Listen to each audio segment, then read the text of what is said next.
வணக்கத்துடன் pepper and salt news என்கின்ற இந்த வலையொலியில் உங்களை சந்திப்பதில் நான் மகிழ்ச்சி அடைகின்றேன். தினந்தோறும் பல விடயங்களை குறித்து நாம் பேசிக் கொண்டிருக்கின்றோம். பல நண்பர்கள் நமக்கு பெருவாரியான தகவல்களை கொடுத்து கொண்டு இருக்கின்றார்கள். அதுவும் குறிப்பாக நாம் சொல்லக்கூடிய செய்திகளை மையப்படுத்தி அவர்கள் கொடுக்கக்கூடிய அந்த தகவல்கள் நம்மை வியப்பின் ஆச்சரியத்திற்கு கொண்டு சென்றிருக்கின்றன. தொடர்ச்சியாக சில காலங்களாகவே வைத்தியர் அர்ஜுனா அவர்களை மையப்படுத்தி அவர்களுடைய செயல்பாடுகளுக்கு ஒரு அங்கீகாரம் கிடைக்க வேண்டும் என்கின்ற வெளிப்பாட்டில் அது சார்ந்த கருத்துகளுக்கு ஒரு வலுவான தளத்தை உருவாக்கி கொண்டிருக்கக்கூடிய நண்பர்கள் மத்தியிலே நானும் ஒருவனாக பயணித்து கொண்டிருக்கிறேன் என்பது கூட ஒரு வியப்பான செய்தி என்பதை விட இன்றைய சூழலுக்கு தேவையான செய்தி என்பதைத்தான் நான் இங்கு வைக்க வேண்டியதாக இருக்கின்றது. பல நண்பர்கள் ஆதரவான கருத்துக்களை பதிவிடுகின்றார்கள். உண்மையிலே வைத்தியருடைய செயல்பாடுகள் நியாயமான செயல்பாடுகள். எனவே உங்களுடைய இந்த ஆதரவு களம் தொடர வேண்டும், உண்மையை உறக்கச் சொல்லுங்கள் என்று குறிப்பிடுகின்றார்கள். ஆனால் சில நண்பர்கள் கடுமையான விமர்சனத்தை வைக்கின்றார்கள். அவர்களை பொறுத்த மட்டில் ஒரு தனிப்பட்ட விமர்சனங்களை அவர்கள் வைக்கின்றார்கள். அதாவது வார்த்தையிலே மிகவும் இழிவான கருத்துக்களை பதிவிடக்கூடிய விமர்சனங்களை வைக்கின்றார்கள். இது அவர்கள் சார்ந்த மனநிலை என்று நாம் புறம் தள்ளிவிட்டு நாம் முன்னேற வேண்டும் அல்லது அதை கடந்து நாம் செல்ல வேண்டும் என்கின்ற நிலைப்பாட்டில்தான் தொடர்ச்சியாக நம்மளுடைய காணொளிகளை பதிவிட்டு கொண்டிருக்கின்றேன்.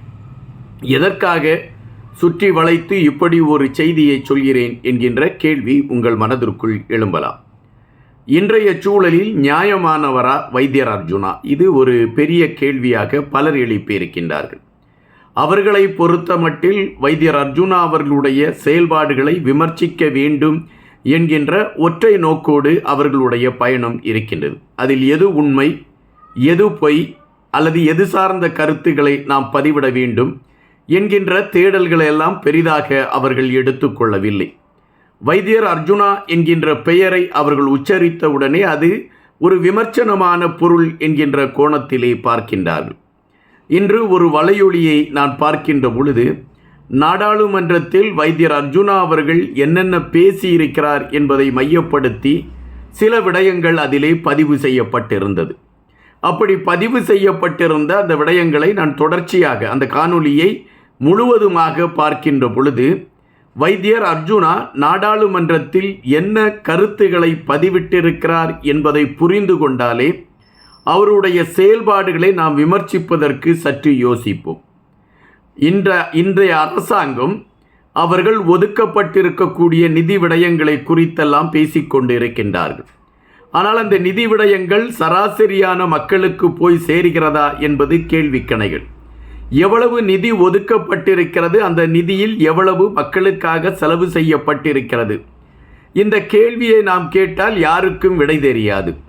ஆனால் இன்று வைத்தியர் அர்ஜுனா நாடாளுமன்றத்தில் இது சார்ந்த கருத்துக்களை எடுத்து வைத்த பின்புதான் இந்த பகுதிக்கு இவ்வளவு நிதி ஒதுக்கப்பட்டிருக்கிறது என்றும் அந்த நிதியில் பெருவாரியான நிதி செலவிடப்படாமலே திருப்பி அனுப்பப்பட்டிருக்கிறது என்கின்ற செய்தியும் நம்மால் உணர்ந்து கொள்ள முடிகின்றது.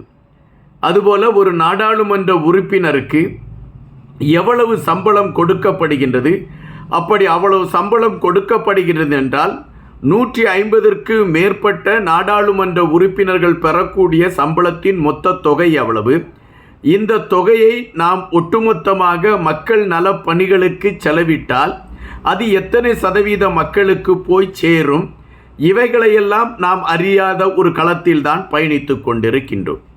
ஆனால் இதை புள்ளி விவரங்களோடு வைத்தியர் அர்ஜுனா அவர்கள் பேச ஆரம்பித்த பொழுது அல்லது பேசிய பொழுது நமக்கு தெரிகின்றது ஒவ்வொரு நாடாளுமன்ற உறுப்பினர்கள் இவ்வளவு பணங்களை பெறுகிறார்கள் என்று. அந்த பணங்கள் கூட நம்முடைய ஒரு நலத்திட்டத்திற்கு அந்த பணங்கள் இல்லாத ஒரு கோணம்தான் நமக்கு இருக்கிறது என்பதை நம்மால் புரிய முடிகின்றது. அதுபோல சுகாதாரத்துறை சார்ந்த விடயங்கள், சுகாதாரத்துறையில் என்னென்ன இழிவு நிலைகள் இருக்கின்றன, அங்கு இருக்கக்கூடிய மருத்துவர்கள் படக்கூடிய வேதனைகள் என்ன, அங்கு வரக்கூடிய பொதுமக்கள் சந்திக்கக்கூடிய சிக்கல்கள் என்ன, அதற்காக ஒதுக்கப்பட்டிருக்கக்கூடிய நிதி என்று அரசு எடுத்து வைத்திருக்கக்கூடிய நிதிகள் அதற்கான செலவுகளுக்கு ஏற்றதாக இருக்கிறதா, அல்லது அங்கு இருக்கக்கூடியவர்கள் சொல்லக்கூடிய அந்த செயல்பாடுகளுக்கான செலவை மையப்படுத்தியதாக இருக்கிறதா? இந்த கேள்விகளுக்கான விடைகள் என்ன என்று வைத்தியர் கேட்கின்ற பொழுது, ஆமாம், இதிலே ஒரு நியாயம் இருக்கிறது என்று மனது சொல்கின்றது. இந்த மனிதர் ஒரு நியாயத்தை தான் பேசுகிறார் என்று மனது துடிக்கின்றது. நாம் இதுவரை அறியாத பல செய்திகளை ஆதாரபூர்வமாகவே இந்த மனிதர் எடுத்து வைக்கிறாரே என்கின்ற ஒரு தேடல் ஆரம்பிக்கின்றது. இந்த தேடல்தான் நாம் வைத்தியர் அர்ஜுனா என்கின்ற அடையாளத்தை குறித்து பேசுவதற்கான ஒரு களத்தை கொண்டு வருகின்றது. அதுபோல சகோதரி சிந்துஜா அவர்களுடைய மரணம். இந்த சிந்துஜா அவர்களுடைய மரணத்தை மையப்படுத்தி நாடாளுமன்றத்தில் வைத்தியர் அர்ஜுனா அவர்கள் குறிப்பிடுகின்றார். அங்கு அவர் சேர்க்கப்பட்ட விடயம், அவருக்கு சிகிச்சை அளிக்க வேண்டிய நிலையிலே சிகிச்சை அளிக்காமல் புறந்தள்ளப்பட்ட நிலைமை, அதன் வெளிப்பாடாக அந்த சகோதரி இறப்பை சந்தித்த விடயம் போன்ற பல விடயங்களை மையப்படுத்திய கருத்துக்களை அவர் பதிவிடுகின்றார். அந்த சகோதரியை சந்திப்பதற்கு என்ன ஆனது அந்த சகோதரிக்கு என்று கேள்வி கேட்பதற்காக சென்ற என்னை 5 நாட்கள் காவல்துறை கைது செய்து சிறையில் அடைத்து விட்டது என்ற தன்னுடைய உள்ள குமுறலையும் வைத்தியர் வைக்கின்றார். இதை பார்க்கின்ற பொழுது ஒரு நியாயமான களத்தை நோக்கி சென்ற வைத்தியர் சிறைக்கு செல்லக்கூடிய ஒரு களத்தை எடுத்தது கடந்த ஆட்சியாளர்கள் என்கின்ற பொழுது, திட்டமிட்டு மக்கள் சார்ந்த விடயங்களுக்காக யார் நிற்கிறார்களோ அவர்கள் தண்டிக்கப்பட வேண்டும் என்கின்ற நிலைப்பாட்டில் மிக உறுதியாக இருக்கிறது எந்த அரசாங்கம் இருந்தாலும் என்பதுதான் நாம் இங்கு பதிவு செய்ய வேண்டிய ஒன்றாக இருக்கின்றது. அதுபோல ஒரு சகோதரி, அவளுடைய உடல்நிலையில் ஏற்பட்ட இழப்பு, அதற்கான தீர்வு என்ன என்கின்ற கேள்வி, அந்த தீர்வுக்கான விடை என்ன இல்லை என்பதை மையப்படுத்தி வைத்தியர் எடுத்து வைத்த கருத்துகள், இவைகள் அனைத்துமே பார்க்கின்ற பொழுது ஒரு தெளிவான கோணத்தில் வைத்தியர் அர்ஜுனா அவர்களுடைய பயணம் இருக்கிறது என்பதை நாம் உறுதி செய்ய வேண்டியதாக இருக்கின்றது. எந்த இடத்திலும் அவர் எடுத்து வைக்கக்கூடிய கருத்துகளுக்கு ஆதாரம் இல்லாத கருத்துக்களை அவர் நாடாளுமன்றத்தில் எடுத்து வைக்கவில்லை. அதனால்தான் பிற நாடாளுமன்ற உறுப்பினர்கள் கையை பிசைந்து கொண்டிருக்கின்றார்கள். இவர் கேட்கக்கூடிய கேள்விக்கு என்ன பதிலை சொல்வது, அல்லது இதற்கு அரசு சார்பில் என்ன கருத்தை எடுத்து வைப்பது? இவருக்கு ஆதரவான கருத்தை எடுத்து வைத்துவிட்டால் நாம் இதுவரை மக்களுக்காக செயல்படவில்லை என்கின்ற விமர்சனம் மேலோங்க தொடங்கிவிடும். அல்லது இவருக்கு எதிரான கருத்தை பதிவிட்டால் மக்களுக்காக பேசியவருக்கு எதிரான கருத்தை பதிவிடுகிறது என்று அரசு மீது விமர்சனம் வந்துவிடும் என்கின்ற ஒரு தவிப்போடுதான் இன்றைய ஆட்சியாளர்கள் பயணித்து கொண்டிருக்கின்றார்கள்.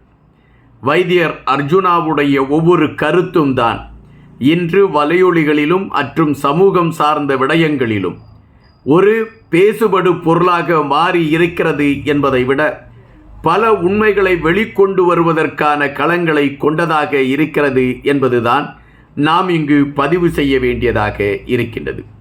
தொடர்ச்சியாகவே நாம் பல விடயங்களை குறித்து அலசுகின்றோம், பல செய்திகளை குறித்து நாம் பேசுகின்றோம். ஆனால் வைத்தியர் அர்ஜுனாவை குறித்து பேசுகின்ற பொழுது எழும்புகின்ற விமர்சனம் ஒரு நேர்மையானவனுடைய வளர்ச்சியை பொறுக்காது எழும்புகின்ற விமர்சனம் என்பதைத்தான் நாம் இப்பொழுது பார்க்க வேண்டியதாக இருக்கின்றது. நன்றியுடன் இன்பா.